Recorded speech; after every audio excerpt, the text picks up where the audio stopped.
بسم الله الرحمن الرحيم. اللهم إني أسألك برحمتك التي وسعت كل شيء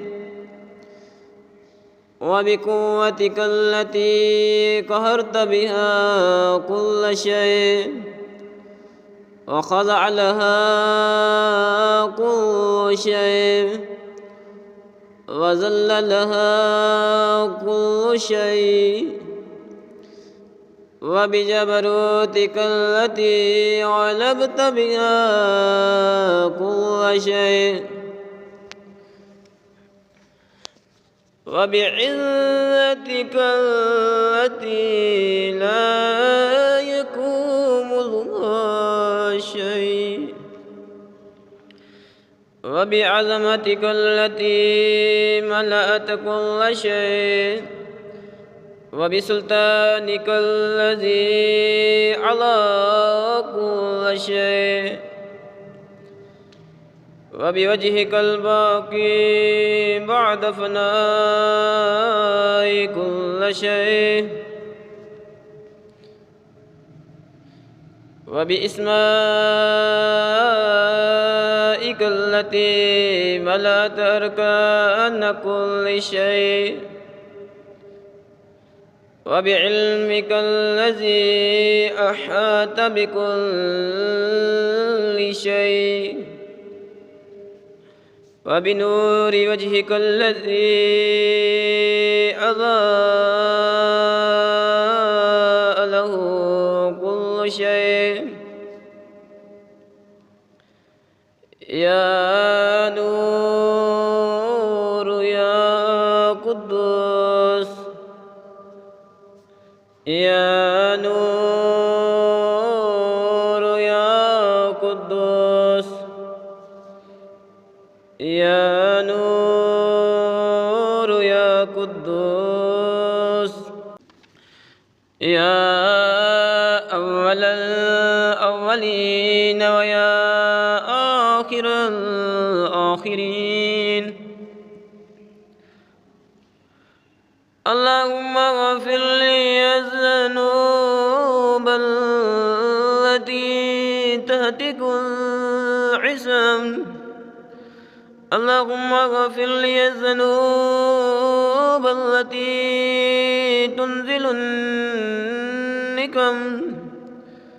اللهم اغفر لي الذنوب التي تغير النعم اللهم اغفر لي الذنوب التي تغير النعم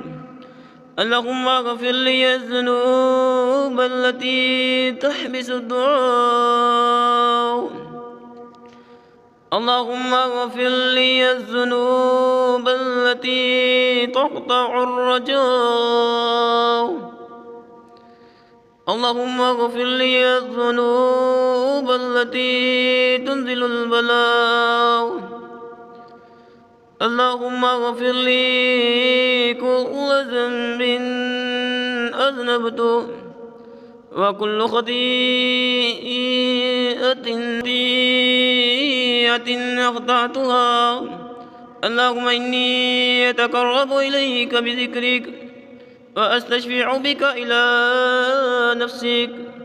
وأسألك بجودك أن تدنيني من قربك وأن توزعني شكرك وأن تلهمني ذكرك اللهم إني أسألك سؤال خاضع متذلل خاشع أن تسامحني وترحمني وتجعلني باسمك راضيا قانيا وفي جميع الأحوال متواضيا اللهم وأسألك سؤال من اشتدت فاقته وأنزل بك عند الشدائد حاجته وعظم فيما عندك رغبته اللهم عظم على اللهم عظم سلطانك وعلى مكانك وخفي مكرك وزهر أمرك وغلب قهرك وجرت قدرتك ولا يمكن الفرار من حكومتك. اللهم لا أجد لذنوب غافرا ولا لكبائح ساترا ولا لشيء من عملي القبيح بالحسن مبتلا غيرك. لا إله إلا أنت سبحانك وبحمدك. ظلمت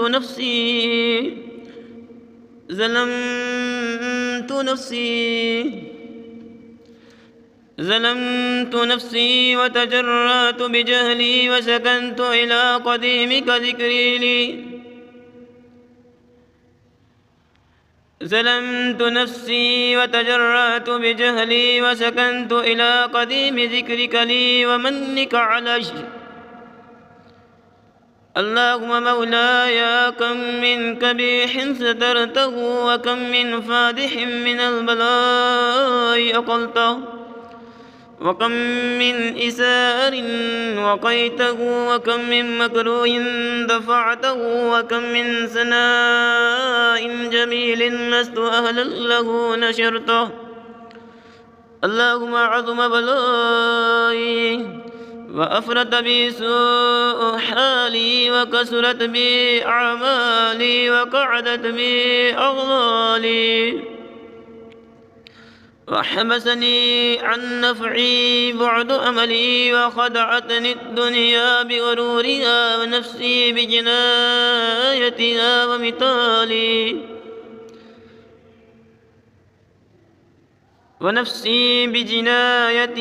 ومثالي يا سيدي. فأسألك بعزتك ألا يحجب عنك دعائي سوء عملي وفعالي ولا تفزحني بخفي ما اطلعت عليه من سري ولا تعاجلني بالعقوبة على ما عملته في خلواتي من سوء فعلي وإساءتي ودوام تفريطي وجهالتي وكسرة شهواتي وغفلتي. وكن اللهم بعزتك لي في كل الأحوال رؤوفا وعلي في جميع الأمور عطوفا. إلهي وربي من لي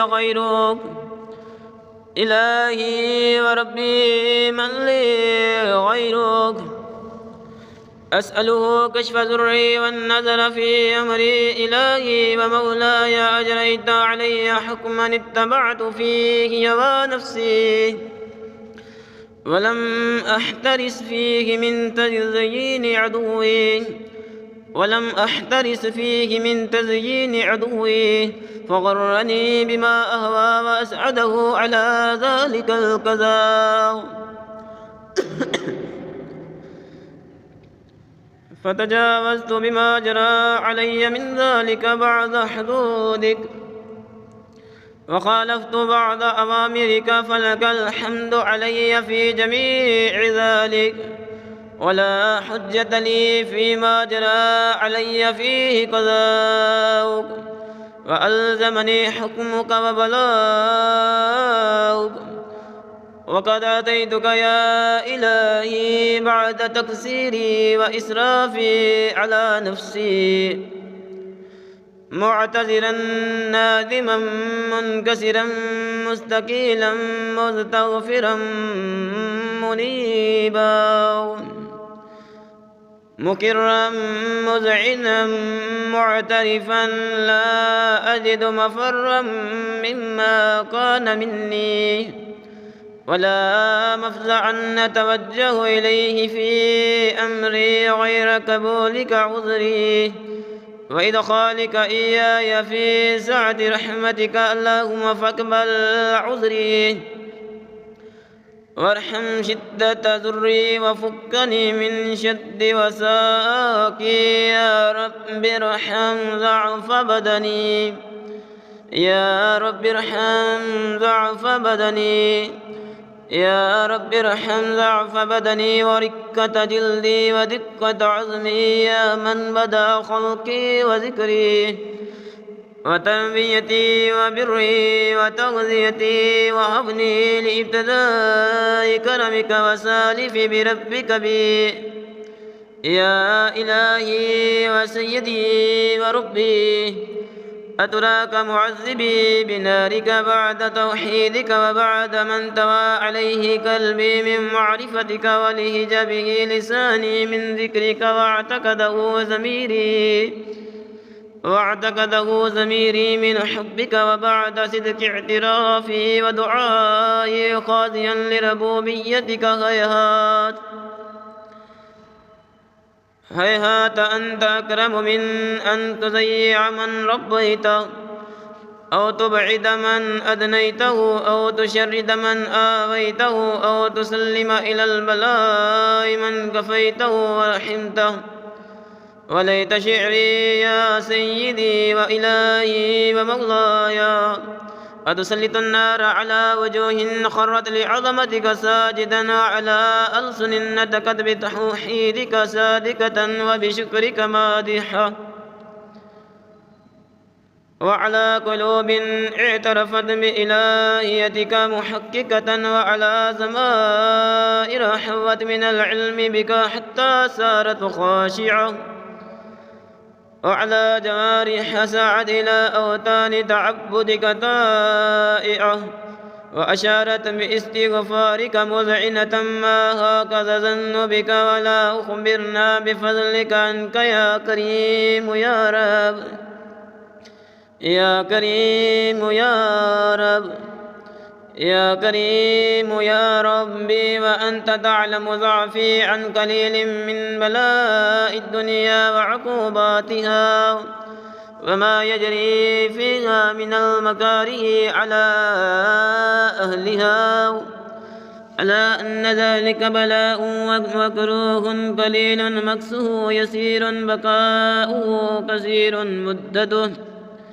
فكيف احتمالي لبلاء الآخرة وجليل وقوع المكاره فيها، وهو بلاء تطول مدته ويدوم مقامه، ولا يخفف عن أهله، لأنه لا يكون إلا عن غضبك وانتقامك وسخطك. وهذا ما لا تقوم له السماوات والأرض. يا سيدي فكيف لي وأنا عبدك الضعيف، يا سيدي فكيف لي وأنا عبدك الضعيف الذليل الحقير المسكين المستكين. يا سيدي فكيف لي وأنا عبدك الضعيف الذليل الحقير المسكين المستكين. يا إلهي وربي وسيدي ومولاي، لأي الأمور إليك أشكو، ولما منها أضج وأبكي، لأليم العذاب وشدته أم لطول البلاء ومدته. فلئن سيرتني للعقوبات مع أعدائك، وجمعت بيني وبين أهل بلائك، وفرقت بيني وبين أحبائك وأوليائك، فهبني يا إلهي وسيدي ومولاي وربي. صبرت على عذابك فكيف أصبر على فراقك، وهبني صبرت على حر نارك فكيف أصبر عن النظر إلى كرامتك، أم كيف أسكن في النار رجائي يفوق. فبعزتك يا سيدي ومولاي أقسم صادقا، فبعزتك يا سيدي ومولاي أقسم صادقا، لئن تركتني ناتكا لأزج إليك بين أهلها زجيج الآملين، ولأصرخن إليك صراخ المستصرخين، ولأبكين عليك بكاء الفاقدين، ولأنادينك أين كنت يا ولي المؤمنين، يا غاية آمال العارفين يا غياث المستغيثين يا غياث المستغيثين يا غياث المستغيثين يا حبيب قلوب الصادقين ويا إله العالمين أفتراك سبحان يا إلهي وبحمدك تسمع فيها صوت عبد مسلم سجن فيها بمخالفته وذاك طعم عذابها بمعصيته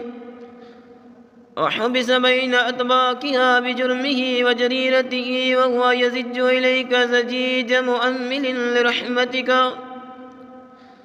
ويناديك بلسان أهل توحيدك